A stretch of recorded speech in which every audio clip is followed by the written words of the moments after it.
Kita akan melanjutkan kembali pokok pembahasan kita di dalam topik besar kita, yaitu bagaimana membuat sebuah khotbah biografi.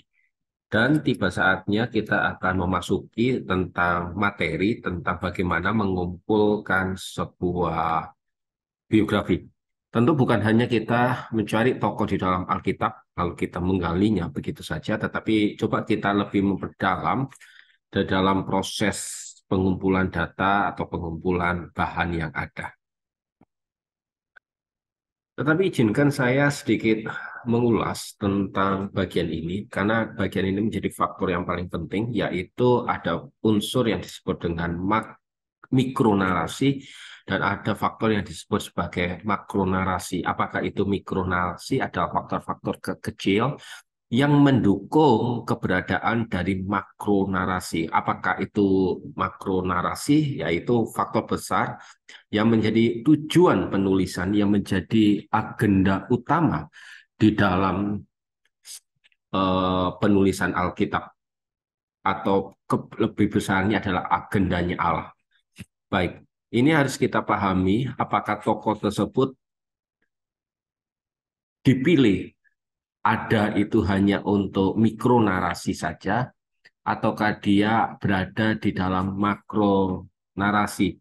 Jadi mengapa tokoh tersebut dimasukkan di dalam kisah dan bagaimana perannya itu yang harus menjadi bagian terpenting ketika kita hendak memilih sebuah tokoh.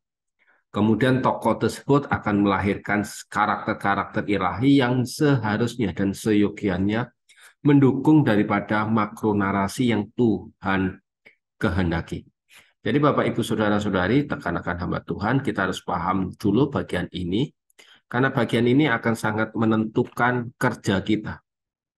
Apakah tokoh tersebut hanya sebagai tokoh pelengkap, ataukah dia memang punya tugas utama yang menolong kita ke dalam makronarasi atau faktor-faktor pendukung di dalam pembentukan mikronarasi, atau sebaliknya tokoh tersebut sangat berperan di dalam kehendak Allah yang paling besar, yaitu di dalam struktur yang dikenal dengan makronarasi. Jadi mikronarasi adalah bagian yang kecil dan makronya adalah bagian yang besar di dalam sebuah narasinya. Baik, dimulai dari manakah khotbah biografi itu? Induktif ataukah deduktif? Induktif adalah bagian-bagian yang ada di tengah-tengah masyarakat, permasalahan yang ada masa kini. Kemudian sebaliknya deduktif adalah masalah-masalah yang ada di dalam Alkitab. Jadi kita menggunakan pengambilan bahannya itu apakah didasarkan kepada faktor-faktor induktif atau faktor-faktor deduktif. Misalnya begini, kalau kita memilih melihat kondisi yang ada di bangsa kita Indonesia saat ini saja, misalnya begitu, maka ada dua hal yang sedang kita perhatikan. Yang pertama adalah krisis kepemimpinan, yang kedua adalah krisis permasalahan yang ada, moral dan lain sebagainya. Kalau kita memulainya di dalam sebuah induktif, maka kita melihat bahwa ada syarat untuk kriteria untuk menjadi seorang pemimpin. Nah, lalu dari permasalahan itu kita mencari syarat-syarat kepemimpinan yang didasarkan oleh Alkitab. Baru bersifat deduktif. Nah, di dalam krisis misalnya, bagaimana cara menghadapi krisis yang ada? Itu induktif. Kalau kita berusaha mencari tokoh yang tepat untuk menjawab permasalahan krisis yang ada, krisis moral, krisis alam, ataupun krisis-krisis yang lain, spiritual atau yang lain. Nah, itu munculnya seperti itu. Jadi dimulai dari sebuah permasalahan terlebih dahulu, baru kita mencari jawabnya di dalam Alkitab. Tetapi sebaliknya, kalau kita mencari faktor secara deduktif adalah kita akan melihat tokoh Daniel saya akan mencoba melihat dari tokoh Daniel. Nah, lalu dari tokoh Daniel itu muncul syarat-syarat seorang pemimpin dan bagaimana Daniel mengatasi krisis yang dihadapi pada waktu itu. Nah, ada berbedanya. Nah, dari dua hal ini, inilah yang akan kita bingkai dalam sebuah khotbah biografi, di mana makro narasinya adalah Allah mendengar dan menolong di tengah krisis. Jadi apapun pergumulan yang dihadapi, kita harus mengacu kepada faktor yang disebut sebagai faktor makronya, yaitu Allah mendengar dan Allah menolong di tengah krisis. Untuk mencapai pemecahan krisis tersebut, maka dilahirlah seorang tokoh yang bernama Daniel dengan karakter-karakternya. Nah, dari situlah kita boleh membahasnya. Jadi faktor khotbah biografi ini sangat menarik karena dua tokoh ini melahirkan sebuah pemahaman tentang konsep induktif dan konsep deduktif yang saling terikat. Jadi tidak bisa seorang pengkhotbah hanya memikirkan faktor induktif saja tetapi tidak pernah melakukan faktor deduktif, tetapi sebaliknya faktor deduktif tidak bisa dilahirkan dengan tanpa melihat relevansinya zaman sekarang dari faktor induktif. Itu yang sangat menarik dan itu menjadi daya tarik di dalam kita mempersiapkan apa yang disebut dengan khotbah biografi. Nah, kita akan masuk di dalam alurnya sebuah khotbah. Alur khotbah pada secara umum bisa teman-teman ikuti di dalam channel kita dengan judul struktur khotbah. Saya menjelaskannya secara lebih detail di bagian itu karena bagian itu membahas tentang struktur khotbah. Tetapi kurang lebih alurnya akan pertama dimulai dari sebuah doa. Doa itu akan melahirkan sebuah ikatan di dalam rangkaian kita menyelesaikan permasalahan yang ada. Bukan hanya di awal, tetapi dia hadir di saat di mana kita berada dalam tahapan demi tahapan yang ada. Yang kedua, kita akan harus menentukan teks. Kalau itu teks, maka kita akan menentukan itu tokoh. Nah, di dalam proses penentuan tokoh, kita akan melihat tokoh tersebut dilahirkan dari faktor induktif atau faktor deduktif. Terserah daripada kebijakan atau kerinduan Bapak Ibu rekan-rekan hamba Tuhan dalam proses bahasannya. Dan yang kedua, kita akan menemukan pesan teks. Apakah pesan teks? Apakah yang menjadi makronya dulu? Barulah kita akan mengejar hal-hal kecil yang dimunculkan di dalam sifat-sifat tokoh tersebut. Yang ketiga, tentu kita akan menyusun sebuah khotbah. Di dalam susunan sebuah khotbah, disinilah kita mulai menentukan apa yang disebut dengan pesan khotbah.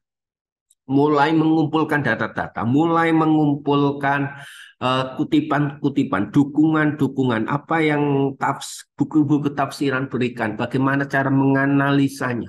Kita kumpulkan di dalam menyusun sebuah khotbah sampai kita di dalam prosesnya yaitu pengembangan khotbah.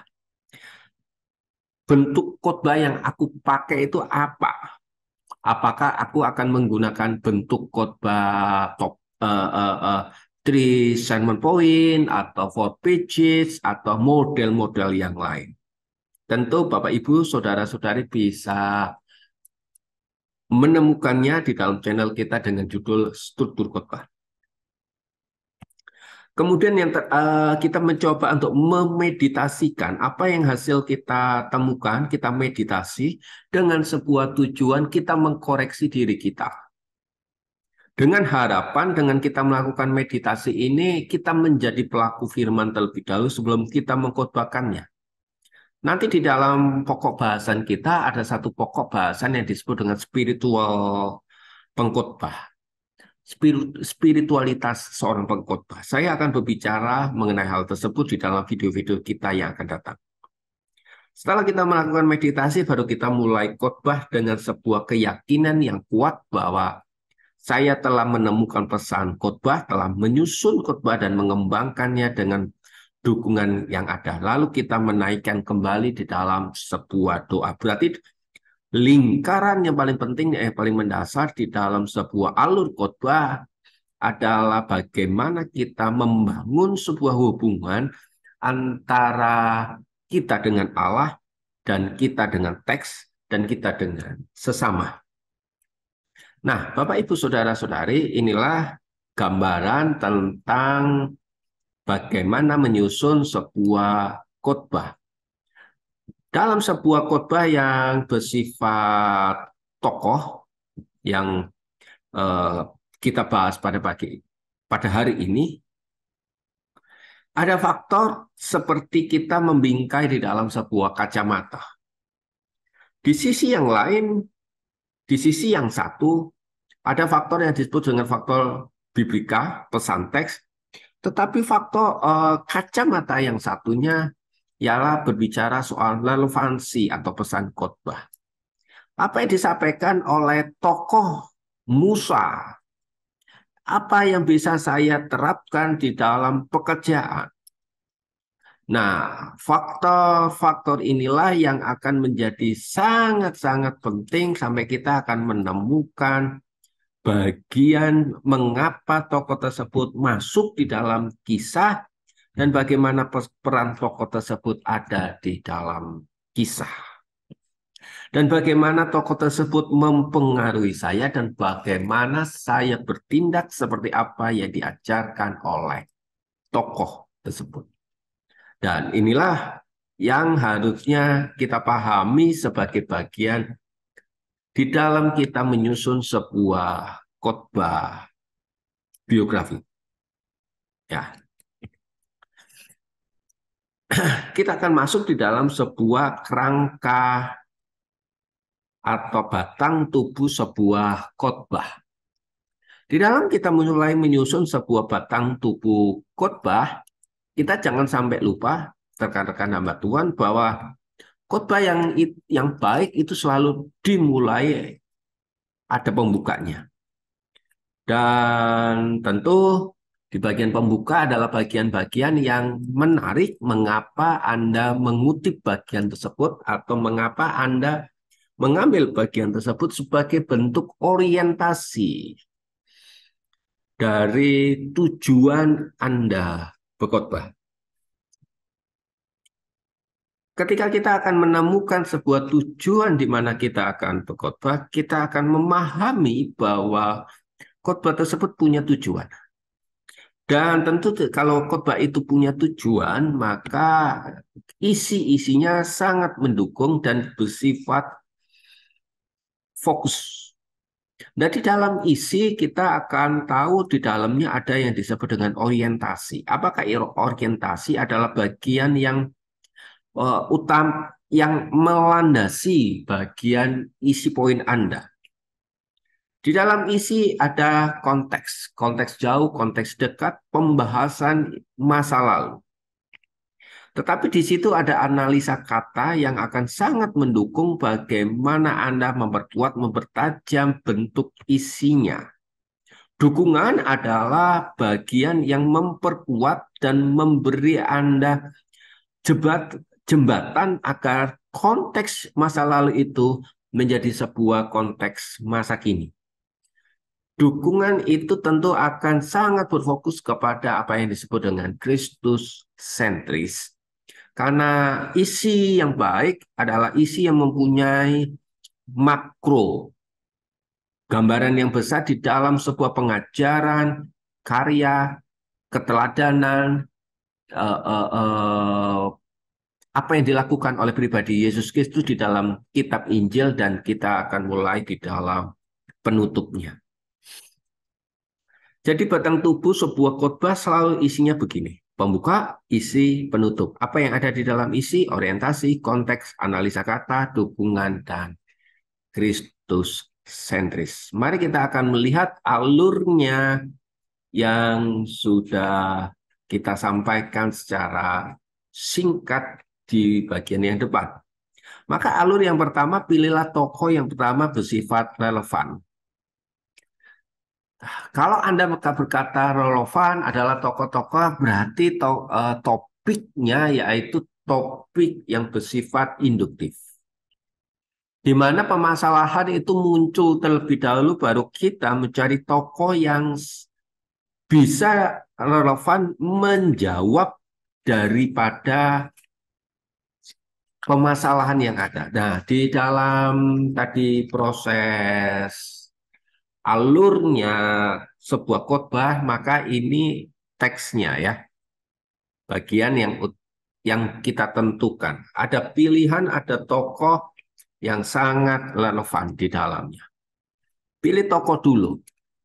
Tentu dimulai dari sebuah permasalahan kalau kita mulai dari sebuah induktif. Yang kedua, kita harus mulai menentukan kalimat utama.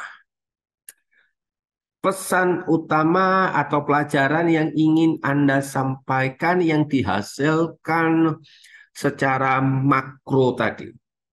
Setelah Bapak, Ibu, saudara-saudari, rekan-rekan hamba Tuhan menemukan kalimat utama, barulah kita mengarahkan kepada kalimat pesan khotbah dan mencari sebuah hubungan yang sangat